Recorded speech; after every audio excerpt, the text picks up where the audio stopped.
नमस्कार दोस्तों, आज बात करेंगे सीबीएसई 2025 में जो 12th की केमिस्ट्री परीक्षा होने वाली है उसमें अभी भी 90% प्लस स्कोर लाने के लिए लास्ट डे प्रिपरेशन स्ट्रेटजी क्या होना चाहिए। तो आइए मैं बात करते हैं और मैंने लगभग 13 टॉपिक इसमें निकाले हैं और उन टॉपिकों में बात करेंगे जिन पर अगर आप प्रॉपर ध्यान देंगे तो निश्चित तौर पर अभी भी आप 90% प्लस स्कोर अभी भी ला सकते हैं। तो चलिए शुरू करते हैं। सबसे पहले तो हम बात करेंगे कि इसमें कौन कौन से महत्वपूर्ण सेक्शन हैं और टॉपिक हैं जिन्हें आपको पढ़ना चाहिए। तो देखिए, सीबीएसई आधारित जो बोर्ड परीक्षा है वो एनसीईआरटी से इसमें मूल रूप से प्रश्न आते हैं, इसलिए हमें पूरी तरह से एनसीईआरटी बुक्स को और उसके बेसिक्स को ही फॉलो करना चाहिए। और ये प्रमुख रूप से 3 सेक्शन है केमिस्ट्री में, जैसा आप जानते ही हैं। तो इन 3 सेक्शन को एक बार देख लेते हैं कि कौन कौन से प्रश्न आ सकते हैं।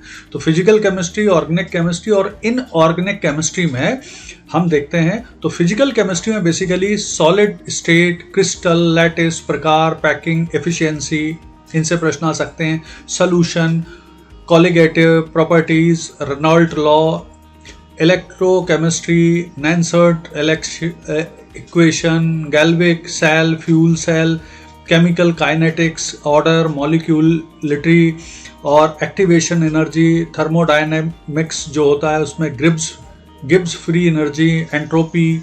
फिर अगर हम ऑर्गेनिक केमिस्ट्री की बात करें तो यहाँ हेलो एल्केन्स और हेलो एरिकिन्स जो S1 SN1 SN2 रिएक्शन है उसको पढ़ना जरूरी है। एल्कोहल, फिनॉल और ईथर, इनके गुण, धर्म और उपयोग पढ़ना जरूरी है।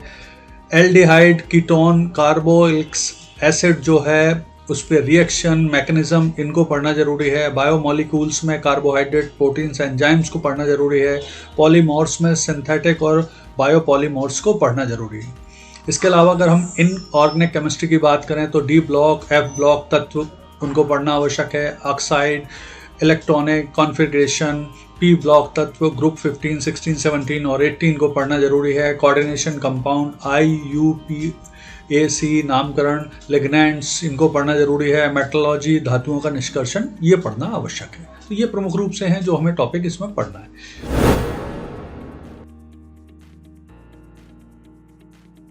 फिर 90% मार्क्स लाने के लिए क्या प्रिपरेशन स्ट्रेटजी अपनाना चाहिए। तो इसमें प्रमुख रूप से है कि एनसीईआरटी बुक के इंपॉर्टेंट टॉपिक्स, हाईलाइट किए गए पॉइंट्स और अंडरलाइन किए गए टॉपिक्स को ही अभी फिलहाल पढ़ना चाहिए, यानी अब आप बहुत विस्तार से नई चीज़ें ना पढ़ें।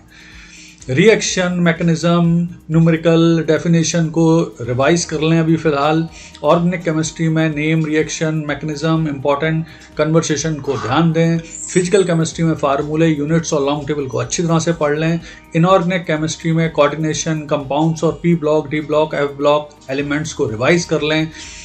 फिर प्रैक्टिकल करने के लिए कुछ अगर सैम्पल पेपर हल कर सकते हैं तो बहुत ही अच्छा है। प्रैक्टिकल फाइल और प्रैक्टिकल्स के महत्वपूर्ण प्रश्नों को दोहरा लें एक बार।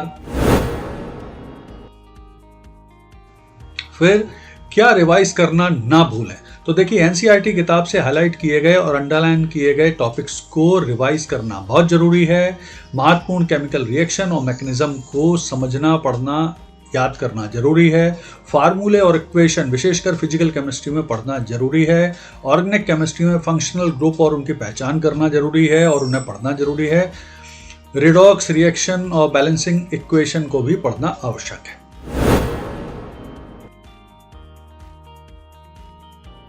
फिर हम देख लेते हैं कि लास्ट मिनट में पूरी किताब रिवाइज करना सही है। बिल्कुल नहीं। लास्ट मिनट में पूरी किताब पढ़ने के बजाय सिर्फ संक्षेप में मुख्य बिंदु और शॉर्ट्स नोट्स को ही पढ़ना चाहिए। प्रमुख टॉपिक पर फोकस करिए। फार्मूले, इक्वेशन और डायग्राम्स को याद करिए।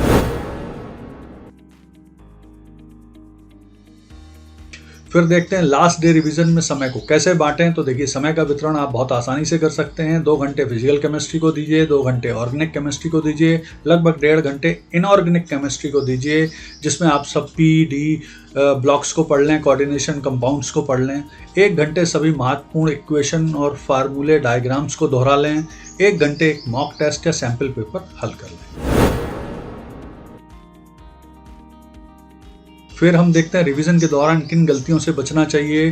तो नए टॉपिक्स को पढ़ने की कोशिश ना करें। लंबे टॉपिक्स और नोट्स को पढ़ने में समय बर्बाद ना करें, पॉइंट्स को पढ़ें, सिर्फ पढ़कर मत जाएं। रफ पेपर पर प्रश्न हल करने की भी आदत डालिए। अत्यधिक तनाव और घबराहट से बचिए। फिर एग्जाम हॉल में वो कौन सी गलती पड़ सकती है भारी, तो देखिए, जल्दीबाजी में प्रश्न पढ़कर गलत उत्तर देने की कोशिश मत करें। प्रश्न को बहुत ध्यान से 2 बार पढ़िए, समझिए और फिर उत्तर लिखना शुरू करिए। कैलकुलेशन मिस्टेक मत करिए, यूनिट्स को प्रॉपर यूज करिए। प्रश्न को अधूरा मत छोड़िए, साफ सुथरे डायग्राम्स और लेबल्स को लगाइए। फिर देखते हैं आंसर लिखते वक्त कौन सी गलती ना करें। उत्तर को पॉइंट वाइज और क्रम से लिखिए। प्रमुख शब्दों कीवर्ड्स को अंडरलाइन कीजिए। डायग्राम्स और समीकरण को सही जगह लगाइए। बैलेंस केमिकल रिएक्शन को प्रॉपर तरीके से लिखिए। फिर देखते हैं एग्जाम हॉल में घबराहट हो तो क्या करें। गहरी सांस लें, आत्मविश्वास बना के रखें, पहले आसान प्रश्नों को हल करें। अगर कोई उत्तर नहीं आ रहा हो तो उसे छोड़कर अगले प्रश्न पर जाएं। परीक्षा में पूरे समय सकारात्मक सोच रखिए।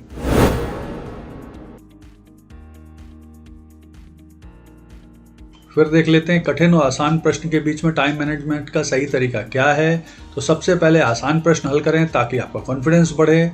न्यूमेरिकल्स के बीच में हल करें ताकि समय का सही उपयोग हो सके। लंबे उत्तरों को बाद में करिए। हर सेक्शन को समय के हिसाब से बांट के पहले ही रख लीजिए।